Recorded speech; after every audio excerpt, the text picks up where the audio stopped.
ಶ್ರೀ ಗುರು ರಾಘವೇಂದ್ರಾಯ ನಮಃ. ನಿತ್ಯಂ ಅಮ್ಮ ಮಗಳು ಯೂಟ್ಯೂಬ್ ಚಾನಲ್ಗೆ ಸ್ವಾಗತ. ನನ್ನ ವಿಡಿಯೋ ನೋಡ್ತಿರುವಂತಹ ಪ್ರತಿಯೊಬ್ಬರಿಗೂ ನನ್ನ ನಮಸ್ಕಾರಗಳನ್ನ ತಿಳಿಸ್ತಾ, ಇವತ್ತಿನ ಈ ವಿಡಿಯೋದಲ್ಲಿ ರಾಯರು ನನಗೆ ಎಷ್ಟು ಪ್ರೀತಿನ ತೋರಿಸ್ತಾರೋ ಅಷ್ಟೇ ಕೂಡ ನನಗೆ ಶಿಕ್ಷೆನೂ ಕೊಡ್ತಾರೆ. ಏನಾಯ್ತು ಇವತ್ತು ನನಗೆ ರಾಯರಿಂದ ಸಿಕ್ಕಂತಹ ಶಿಕ್ಷೆ ಏನು ಅನ್ನೋದನ್ನ ಈ ವಿಡಿಯೋ ಮೂಲಕ ತಿಳಿಸ್ತಾ, ಹಾಗೆ ಒಬ್ರು ಕಮೆಂಟ್ ಮೂಲಕ ತುಂಬ ದುಃಖನ ಹೇಳ್ಕೊಂಡಿದ್ದಾರೆ. ನನಗೆ ತಲೆನೇ ಕೆಟ್ಟೋಗ್ತಿದೆ, ತಲೆ ಹುಚ್ಚಿಡಿತಿದೆ, ನನ್ನ ಮಗನಿಗೆ ವಾಸಿ ಆಗತ್ತಾ ಅಂತ. ಅವ್ರಿಗೂ ಕೂಡ ಒಂದು ಸಮಾಧಾನದ ಮಾತನ್ನ ಈ ವಿಡಿಯೋ ಮೂಲಕ ತಿಳಿಸ್ತಾ ಇದ್ದೀನಿ. ರಾಘವೇಂದ್ರ ಸ್ವಾಮಿಗಳು ನಿಮ್ಮ ಮಗನಿಗೆ ವಾಸಿ ಮಾಡ್ತಾರೆ. ಅವರಿಂದ ಪರಿಹಾರ ಆಗದೇ ಇರೋಂಥ ಸಮಸ್ಯೆಗಳೇ ಇಲ್ಲ. ಪ್ರತಿಯೊಂದಕ್ಕೂ ರಾಯರು ಪರಿಹಾರ ಅನ್ನೋದನ್ನ ಕೊಡ್ತಾರೆ. ನೀವು ತಾಳ್ಮೆಯಿಂದ ಕಾಯಬೇಕು. ತುಂಬ ಬಾರಿ ನಾನು ನಿಮ್ಮ ಕಮೆಂಟ್ ಮೂಲಕನೇ ಉತ್ತರ ಕೊಟ್ಟಿದ್ದೀನಿ, ಹಾಗೆ ವಿಡಿಯೋ ಮೂಲಕ ಕೂಡ ಉತ್ತರ ಕೊಟ್ಟಿದ್ದೀನಿ. ಜೊತೆಗೆ ಸ್ವತಃ ರಾಯರೇ ನಿಮಗೆ ಒಂದು ಹೂ ಪ್ರಸಾದನ ಆಶೀರ್ವಾದ ಮಾಡಿ ಕೊಟ್ಟಿದ್ದಾರೆ. ಅಷ್ಟಲ್ಲದೆ ಕನ್ಸಲ್ ಕೂಡ ರಾಯರು ನಿಮಗೆ ಒಂದು ಸೂಚನೆನ ಕೊಟ್ಟಿದ್ದಾರೆ.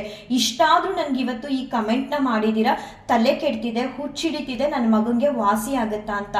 ನೀವು ರಾಯರ್ನ ಅನುಮಾನಿಸ್ದಂಗೆ ಆಗುತ್ತೆ. ರಾಯರ ಮೇಲೆ ನಂಬಿಕೆ ಇಡಬೇಕು. ಈಗ ತಾನೇ ಹುಟ್ಟಿರುವಂತಹ ಮಗು, ಇನ್ನೂ ತುಂಬ ಜೀವನ ಇದೆ. ಹುಟ್ಟಿದ ತಕ್ಷಣನೇ ಏನೋ ಒಂದು ಸಣ್ಣ ಪುಟ್ಟ ಸಮಸ್ಯೆಗಳು ಕೆಲವು ಮಕ್ಕಳಲ್ಲಿ ಬರುತ್ತೆ.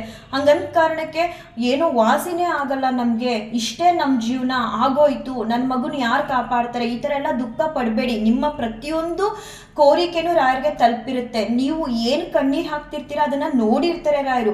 ಆ ಕಣ್ಣೀರು ಹಾಕಬಾರ್ದು ಅಂತಾನೆ ನಿಮಗೆ ಕನ್ಸಲ್ ಮೂಲಕ ಹಾಗೆ ಹೂ ಪ್ರಸಾದದ ಮೂಲಕ ಸೂಚನೆ ಕೊಟ್ಟಿದ್ದಾರೆ. ನಾನು ಇದೀನಿ, ಸರಿ ಮಾಡ್ತೀನಿ ಅಂತ. ನೀವು ತಾಳ್ಮೆಯಿಂದ ಕಾಯ್ತಾ ರಾಯರ ಸೇವೆ ಮಾಡಬೇಕು. ನಿಮ್ಮ ಕೈಲಿ ಏನು ಸಾಧ್ಯ ರಾಯರಿಗೆ ಸೇವೆ ಸಲ್ಲಿಸೋದಕ್ಕೆ? ಮನೇಲಿ ನಿಮಗೆ ಅವಕಾಶ ಕೊಡಲ್ವ ರಾಯರನ್ನ ಪೂಜೆ ಮಾಡೋದಕ್ಕೆ? ರಾಯರ ಮಠಕ್ಕೆ ಹೋಗಿ, ಇಲ್ಲ ಮನೇಲಿ ಪೂಜೆ ಮಾಡೋಕ್ಕಾಗದೆ ಇದ್ರು ನಿಮ್ಮ ಮನಸ್ಸೊಳಗಡೆ ರಾಯರನ್ನ ಪೂಜೆ ಮಾಡೋದ್ರಿಂದ ಯಾರಿಗೂ ತೊಂದರೆ ಆಗಲ್ಲ. ಮನಸ್ಸೊಳಗಡೆನೆ ರಾಯರಿಗೆ ಪೂಜಿಸಿ ಶ್ರೀ ರಾಘವೇಂದ್ರಾಯ ನಮಃ ಅಂತ ಹೇಳಿ. ಗುರುವಾರ ಬಂತು ಅಂದ್ರೆ ಆ ದಿನ ಪೂರ್ತಿ ನಿಮ್ಮ ಕೈಲಿ ಎಷ್ಟು ಸಾಧ್ಯ ಆಗುತ್ತೋ ಅಷ್ಟು ಬಾರಿ ರಾಯರ ನಾಮ ಜಪನ ಮಾಡಿ. ಖಂಡಿತ ಅವರು ಭರವಸೆ ಕೊಟ್ಟಿದ್ದಾರೆ ನಿಮಗೆ, ನಾನಿದ್ದೀನಿ, ಸರಿ ಮಾಡ್ತೀನಿ ಅಂತ. ನೀವು ಆ ನಂಬಿಕೆ ಮೇಲೆ ರಾಯರ ಸೇವೆ ಮಾಡ್ತಿರ್ಬೇಕು ಹೊರತು ಈ ರೀತಿ ಎಲ್ಲ ಯೋಚನೆ ಮಾಡಬಾರ್ದು. ಧೈರ್ಯ ತಗೋಬೇಕು. ಹಾಗೆ ಗುರುರಾಯರ ಮೇಲೆ ನಂಬಿಕೆ ಇಟ್ಟು ನನ್ನ ಮಗನ ಕಾಪಾಡ್ತಾರೆ. ಇವರಿಂದ ಎಂತೆಂತಹ ಸಮಸ್ಯೆಗಳೆಲ್ಲ ಪರಿಹಾರ ಆಗಿದೆ. ಇನ್ನು ನನ್ನ ಮಗಂದು ಯಾವ ಲೆಕ್ಕ ರಾಯರಿಗೆ ಒಂದು ಒಳ್ಳೆ ದಿನ ಅನ್ನೋದನ್ನ ಇಟ್ಟಿದ್ದಾರೆ ರಾಯರು, ನನ್ನ ಪಾಲ್ಗೆ ಕೊಡ್ತಾರೆ ಅಂತ ಹೇಳಿ ಅವ್ರ ಮೇಲೆ ನಂಬಿಕೆ ಇಟ್ಟು ನಿಮ್ಮ ಕೈಲಾದಷ್ಟು ಸೇವೆನ ಮಾಡ್ತಾ ಬನ್ನಿ. ನೀವೇ ಒಂದಲ್ಲ ಒಂದಿನ ನನ್ನ ಚಾನಲ್ನ ಹುಡುಕಿ ಕಮೆಂಟ್ ಮೂಲಕ ತಿಳಿಸ್ತೀರಾ ನಿಮ್ಮ ಮಗುಗೆ ವಾಸಿ ಆಯಿತು ಅಂತ. ಕಾಯಬೇಕು, ಪ್ರತಿಯೊಂದಕ್ಕೂ ಕಾಯಬೇಕು. ನಾನು ಹೊಸದ್ರಲ್ಲಿ ರಾಯರನ್ನ ಪೂಜಿಸುವಾಗ ನಾನೇನೋ ಒಂದು ನನಗೆ ಬೇಕಾದಂತಹ ಒಂದು ಬೇಡಿಕೆನ ರಾಯರ ಹತ್ರ ಕೇಳ್ಕೊಂಡಿದ್ದೆ. ಸ್ಟಾರ್ಟಿಂಗು ರಾಯರು ಒಂದು ವಿಗ್ರಹದ ಮೂಲಕ ನನಗೆ ಆಶೀರ್ವಾದ ಮಾಡಿದ್ರು. ಅವಾಗ ನನಗೆ ಇದು ಖಂಡಿತ ಈಡೇರುತ್ತೆ ಅಂತ ಹೇಳಿ ಒಂದು ಪೇಪರ್ ಕೂಡ ಸುತ್ತಿಟ್ಟು ಆ ಹೂನ ಇದನ್ನ ನಾನು ಒಬ್ರಿಗೆ ತೋರಿಸ್ಬೇಕು, ರಾಯರ ಆಶೀರ್ವಾದ ಮಾಡಿದ್ರು ಅಂತ ಹೇಳಿ ಎತ್ತಿಟ್ಕೊಂಡಿದ್ದೆ. ತುಂಬ 1 ವರ್ಷ ಆದರೂ ನಾನು ಏನು ಬೇಡಿಕೆ ಇಟ್ಟಿದ್ದೆ ಅದರಿಂದ ನನ್ನನ್ನು ಇನ್ನೂ ಹೊರಗಡೆ ಕರ್ಕೊಂಡು ಬಂದರು ಹೊರತು ಆ ಬೇಡಿಕೆನ ರಾಯರು ನನಗೆ ಕೊಡಲಿಲ್ಲ.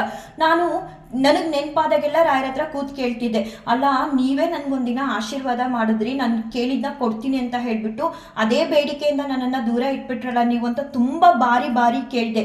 ಯಾಕೆ ಈ ಮಾತು ಹೇಳ್ತಿದ್ದೀನಿ ಅಂದರೆ, ರಾಯರು ಆಶೀರ್ವಾದ ಮಾಡಿದ್ರು ಅಂದ ತಕ್ಷಣ ನಾಳೆನೇ ಆಗಬೇಕು ಅಂತ ಇಲ್ಲ.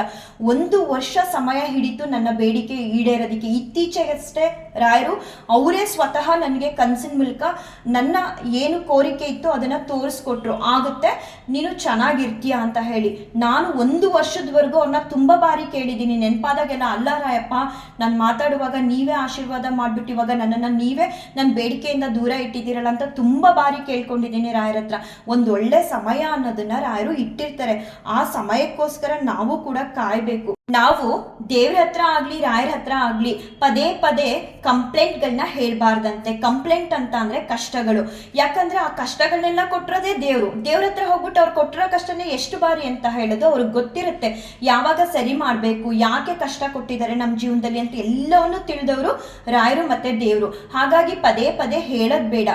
ನಾವು ಅದ್ರ ಬದಲು ಕಷ್ಟಗಳಿಗೆ ಹೇಳಬೇಕು, ದೇವ್ರಿದ್ದಾರೆ, ರಾಯರಿದ್ದಾರೆ, ನಮ್ಗೆ ಒಳ್ಳೇದಾಗುತ್ತೆ. ನಾವು ಪಾಸಿಟಿವ್ ಆಗಿ ಯಾವಾಗಲೂ ಯೋಚನೆ ಮಾಡಬೇಕು.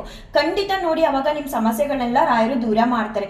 ನಾವು ಅವ್ರ ಮೇಲೆ ಹೆಚ್ಚು ನಂಬಿಕೆ ಇಡಬೇಕು. ಏನಾರ ಆಗಲಿ ಯಾಕೆ ಚಿಂತೆ ಮಾಡಬೇಕು, ರಾಯರಿದ್ದಾರೆ, ನಮ್ಮ ಎಲ್ಲ ಕಷ್ಟಗಳಿಂದ ಕೈ ಹಿಡಿದು ಮೇಲೆತ್ತಿ ಉದ್ಧಾರ ಮಾಡ್ತಾರೆ ಅಂತ ತಿಳಿದು ಇನ್ಮುಂದೆ ರಾಯರ ಸೇವೆನ ಮಾಡಿ ಧೈರ್ಯವಾಗಿರಿ ಅಮ್ಮ, ತಾಳ್ಮೆ ಕಳ್ಕೋಬಾರ್ದು, ಒಳ್ಳೇದಾಗುತ್ತೆ ನಿಮಗೆ ಅಂತ ಹೇಳ್ತಾ, ಇನ್ನು ನನಗೆ ರಾಯರಿಂದ ಆದಂಥ ಶಿಕ್ಷೆ ಬಗ್ಗೆ ತಿಳಿಸ್ತೀನಿ. ರಾಯರು ಎಷ್ಟು ನನ್ನನ್ನು ಪ್ರೀತಿ ಕೊಟ್ಟು ಸಾಕ್ತಿದಾರೋ ಅಷ್ಟೇ ನನ್ನಿಂದ ಏನಾದರೂ ತಪ್ಪಾದರೆ ಶಿಕ್ಷೆ ಕೂಡ ಕೊಡ್ತಾರೆ. ಇದು ಒಂದು 4ನೇ ಬಾರಿ ನಾನು ಅವರಿಂದ ಶಿಕ್ಷೆ ತಗೊಂಡಿರೋದು. ಅದು ಹೇಗೆ ಅಂದರೆ, ತಿಳಿದು ಮಾಡುವಂತಹ ತಪ್ಪಿಗೆ ನನಗೆ ಅಲ್ಲೇ ಶಿಕ್ಷೆ ಕೊಡ್ತಾರೆ. ನಾಳೆ ಗುರುವಾರದ ಪೂಜೆಗೆ ಅಂತ ಹೇಳಿ ದೇವ್ರ ಮನೆನ ರೆಡಿ ಮಾಡ್ಕೋಬೇಕಿತ್ತು, ಜೊತೆಗೆ ಧನುರ್ಮಾಸದ ಪೂಜೆ ಕೂಡ ಆಗಬೇಕಿತ್ತು ಇವತ್ತು ಮನೇಲಿ. ಹಾಗೆ ನಾನು ಅರಳಿ ಮರ ಸುತ್ತೋದಕ್ಕೂ ಕೂಡ ಹೋಗಬೇಕಿತ್ತು. ಹೊತ್ತಾಗ್ತಿದೆ ಅಂತ ಆತ್ರಾತ್ರವಾಗಿ ಮಾಡ್ತಿದ್ದೆ. ಮನೆ ಮುಂದೆ ಪ್ಯಾಸೇಜ್ಗೆ ನೀರು ಹಾಕಿ ಹೊಸ್ಲೋರ್ಸಿ ರಂಗೋಲಿ ಹಾಕಿದ್ಮೇಲೆ ಬೃಂದಾವನದ ಕಟ್ಟೆಗೆ ಪ್ರದಕ್ಷಿಣಾ ನಮಸ್ಕಾರ ಮಾಡಿದ್ಮೇಲೆ ನಾನು ರಾಯರಿಗೆ ದೀಪ ಹಚ್ಚೋದು ಪ್ರತಿನಿತ್ಯ ಹಾಗೆ ನಾನು ಮಾಡೋದು. ಇವತ್ತು ಕೂಡ ಅದೇ ರೀತಿ ಮಾಡಿದೆ. 3 ಪ್ರದಕ್ಷಿಣೆ ಕರೆಕ್ಟಾಗಿ ಮಾಡಿದೆ. ಮಾಡಿ ನಮಸ್ಕಾರ ಮಾಡಿ ಎದ್ದ ಮೇಲೆ ಮತ್ತೆ ಉಲ್ಟಾ ಪ್ರದಕ್ಷಿಣೆ 1 ರೌಂಡ್ ಮಾಡಿದೆ. ನಾನು ಸಡನ್ನಾಗಿ ಫ್ಲಾಶ್ ಆಯಿತು, ಇದೇನಿದು, ನಾನು ತಪ್ಪು ಮಾಡಿಬಿಟ್ನಾ ಅಂತ ಹೇಳ್ಕೊಂಡು ಒಳಗಡೆ ಬಂದು ರಾಯರಿಗೆ ಎಂದಿನಂತೆ ನಾನು ಮನೇಲಿ ಏನು ಸೇವೆ ಸಲ್ಲಿಸ್ತೀನಿ ಆ ರೀತಿ ಸೇವೆ ಸಲ್ಲಿಸ್ತಾ ಇರೋ ಸಮಯದಲ್ಲೇ ದೇವ್ರ ಮನೆ ಗೋಡೆಗೆ ಬಲ್ದ ಕಡೆ ಹಣೆ ರಪ್ ಅಂತ ಹೊಡ್ಕೊಳ್ಳುತ್ತೆ ಆಕಸ್ಮಿಕವಾಗಿ.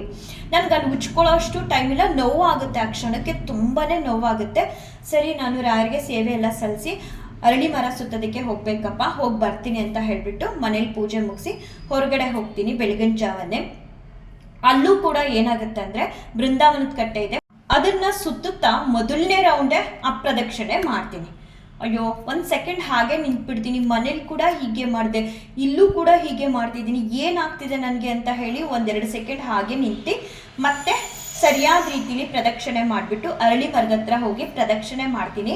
ಅಲ್ಲಿ ಗಣೇಶನ ಪೂಜೆ ನಡೀತಿರುತ್ತೆ. ಆಗ ನಾನು ಗಣೇಶನ ಹತ್ರ ಕೇಳ್ಕೊಳ್ತೀನಿ, ಏನೋ ಗೊತ್ತಿಲ್ಲ, ಒಂಥರ ಇವತ್ತು ತುಂಬ ತಪ್ಪಾಗಿ ಪ್ರದಕ್ಷಿಣೆ ಆಗ್ತಿದೆ ನನ್ನಿಂದ, ಯಾಕೋ ಏನೋ ನನಗೆ ಗೊತ್ತಿಲ್ಲ, ದಯವಿಟ್ಟು ಕ್ಷಮಿಸಿ ಅಂತ ಹೇಳಿ ನಮಸ್ಕಾರ ಮಾಡಿಕೊಂಡು ಮನೆಗೆ ಬರುವಾಗ ಮನಸ್ಸಲ್ಲಿ ಅಂದ್ಕೊಳ್ತೀನಿ. ಆವಾಗಲೇ 1 ಬಾರಿ ನನಗೆ ರಾಯರಿಂದ ಶಿಕ್ಷೆ ಸಿಕ್ತು, ಇವಾಗ ಏನು ಸಿಗುತ್ತೋ ಏನೋ ಅಂದ್ಕೊಂಡು ಬಂದು ರಾಯರ ಮುಂದೆ ಒಂದು 5 ನಿಮಿಷ ಕೂತ್ಕೊಂಡು ಹೇಳ್ಕೊಳ್ತೀನಿ ರಾಯರ ಹತ್ರ. ದೇವಸ್ಥಾನದಲ್ಲಿ ಕೂಡ ನಾನು ಮನೇಲಿ ಮಾಡಿದ ತಪ್ಪನೆ ಮಾಡಿಬಿಟ್ಟೆ, ನನಗೆ ಗೊತ್ತಿಲ್ಲ ತಂದೆ, ದಯವಿಟ್ಟು ನನ್ನನ್ನು ಕ್ಷಮಿಸಿ ಅಂತ ಕೇಳ್ಕೊಂಡ್ಮೇಲೂ ಮನಸ್ಸಲ್ಲಿ ಒಂಥರ ಭಯ, ಮತ್ತೆ ಏನು ಶಿಕ್ಷೆ ಕೊಡ್ತಾರೋ ರಾಯರು ನನಗಿವತ್ತು ಅಂತ. ಬಟ್ ಏನು ಶಿಕ್ಷೆ ಕೊಡಲಿಲ್ಲ ರಾಯರು. ಅದಾದಮೇಲೆ ಒಂದು 12 ಗಂಟೆ ಹಿಂಗೆ ನೆನ್ಪು ಮಾಡಿಕೊಂಡೆ, ಯಾವ ರೀತಿ ನಾನು ಹಣೆಗೆ ಹೊಡೆಸ್ಕೊಂಡೆ, ಸಾಧ್ಯನೇ ಇಲ್ಲ, ಅದು ಹೆಂಗೆ ಹೊಡ್ಕೊಳ್ತು ಹಣೆ, ಮತ್ತು ಅಷ್ಟು ನೋಯ್ತಿತ್ತು. ಇವಾಗ ಮುಟ್ಟು ನೋಡಿದ್ರೂ ಆ ನೋವು ಕಾಣಿಸ್ತಿಲ್ಲ. ನಿಜ, ರಾಯರು ನಾನು ತಿಳಿದು ತಪ್ಪು ಮಾಡಿದಾಗ ಮಾಡಬಾರ್ದಿತ್ತು. ಆ ಪ್ರದಕ್ಷಿಣೆ ಕರೆಕ್ಟಾಗಿ ಪ್ರದಕ್ಷಿಣೆ ಮಾಡಿದ್ಮೇಲೆ ಒಳಗಡೆ ಬರಬೇಕಿತ್ತು. ಮತ್ತೆ ಯಾವುದೋ ಜ್ಞಾನದಲ್ಲಿ ಉಲ್ಟಾ ಪ್ರದಕ್ಷಿಣೆ ಮಾಡಿದೆ, ಅದು ತಪ್ಪು ಅನ್ನಿಸ್ತು ಅನಿಸುತ್ತೆ. ಅಥವಾ ಏನೋ ಆಗಬೇಕಾಗಿದ್ದನ್ನ ರಾಯರು ನನಗೆ ಆ ಥರ ಶಿಕ್ಷೆ ಕೊಟ್ರೇನೋ ಅಂತ ಅಂದ್ಕೊಳ್ತೀನಿ.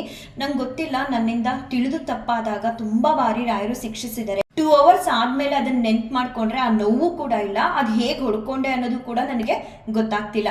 ಆ ರೀತಿ ಆ ಕ್ಷಣನೇ ರಾಯರು ನನಗಿವತ್ತು ಶಿಕ್ಷಿಸಿದ್ರು ಅಂತ ಹೇಳೋದಕ್ಕೆ ಇಷ್ಟಪಡ್ತೀನಿ.